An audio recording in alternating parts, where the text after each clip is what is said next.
Assalamualaikum warahmatullahi wabarakatuh. Welcome back to my YouTube channel bersama Bidan Elis Oktaviani.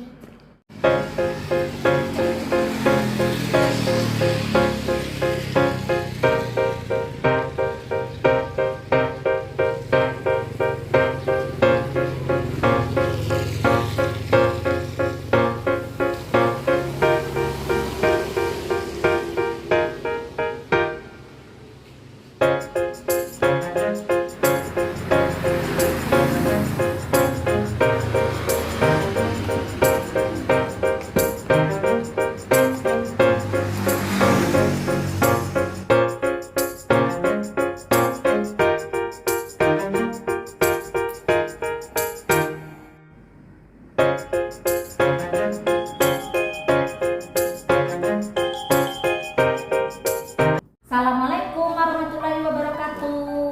Welcome back to my YouTube channel bersama Bidan Elis Oktaviani. Baiklah, kali ini saya akan membahas mengenai KB suntik 3 bulan. Nah, kenapa saya ingin membahas KB suntik 3 bulan, teman-teman? Karena kita tahu bahwa pemakaian KB suntik 3 bulan itu paling banyak menjadi pilihan bagi para ibu-ibu muda, para ibu-ibu dengan usia reproduksi untuk memilih alat kontrasepsi KB suntik 3 bulan. Jadi, makanya saya akan membahas lebih lanjut mengenai masalah ini. Oke, teman-teman. Tapi sebelumnya jangan lupa like, comment, and subscribe ya. Kalau misalnya teman-teman like, comment, dan subscribe, maka channel YouTube saya akan terus berkembang dan memberikan manfaat untuk teman-teman semua. Nah, kali ini apa coba yang ada di hadapan saya? Ini merupakan lembar bolak-balik alat bantu pengambilan keputusan ber-KB. Jadi ini digunakan oleh tenaga kesehatan, misalnya terkhusus bidan, untuk membantu memberikan KIE, komunikasi interpersonal, edukasi kepada kliennya dalam pengambilan keputusan ber-KB.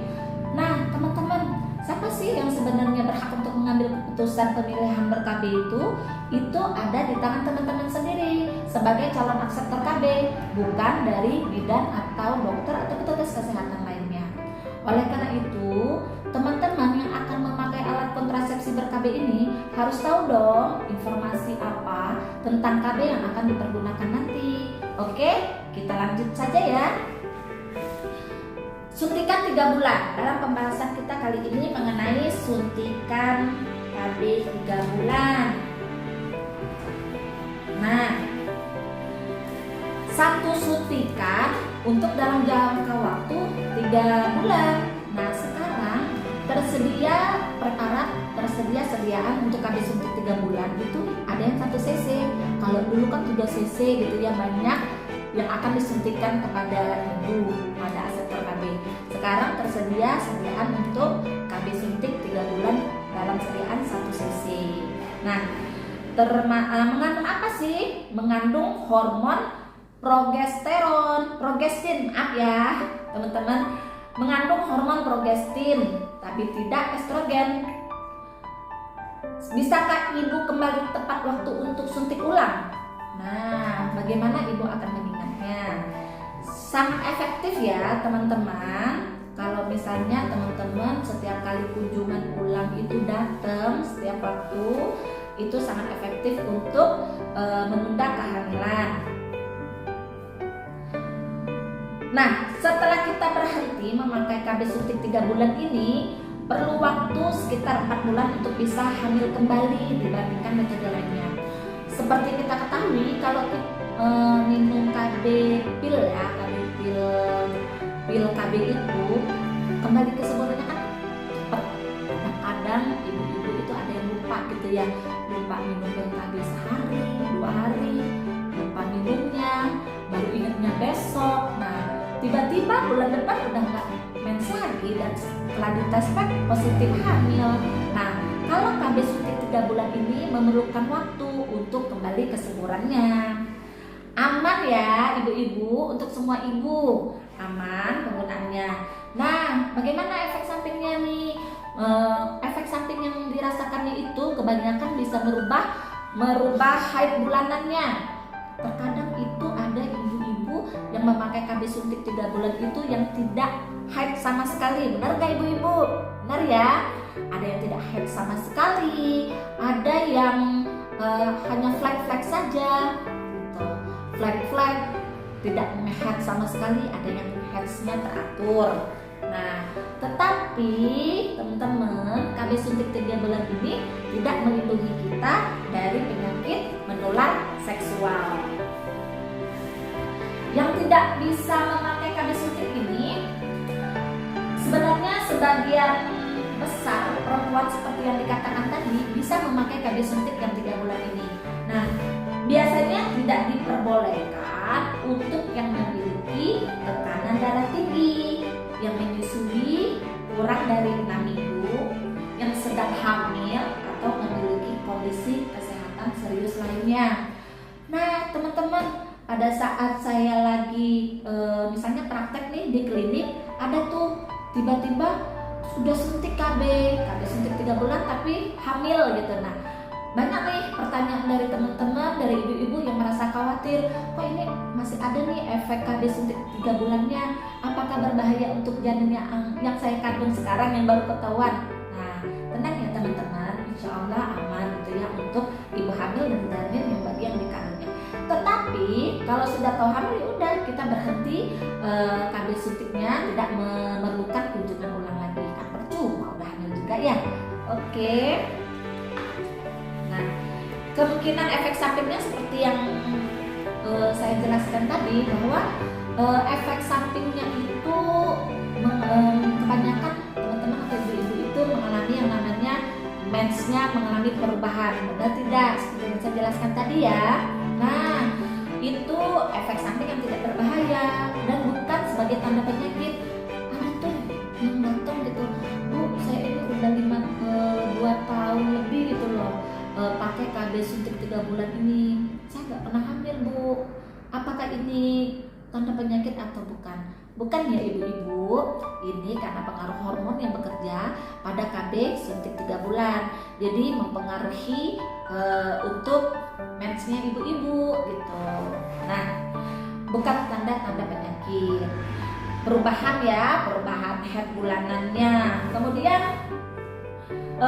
umumnya berat badannya naik. Waduh, banyak kan menjadi momok yang sangat menakutkan ya untuk para ibu-ibu. Takutnya nanti berat badannya naik gitu ya. Ibu-ibu kan pengen tetap langsing, cantik gitu ya, cantik luar dalam. Tiba-tiba dia pakai KB suntik 3 bulan, berat badannya naik gitu ya. Jadi kecemasan gitu untuk para ibu. Nah, itu bisa saja terjadi pada KB suntik 3 bulan ini.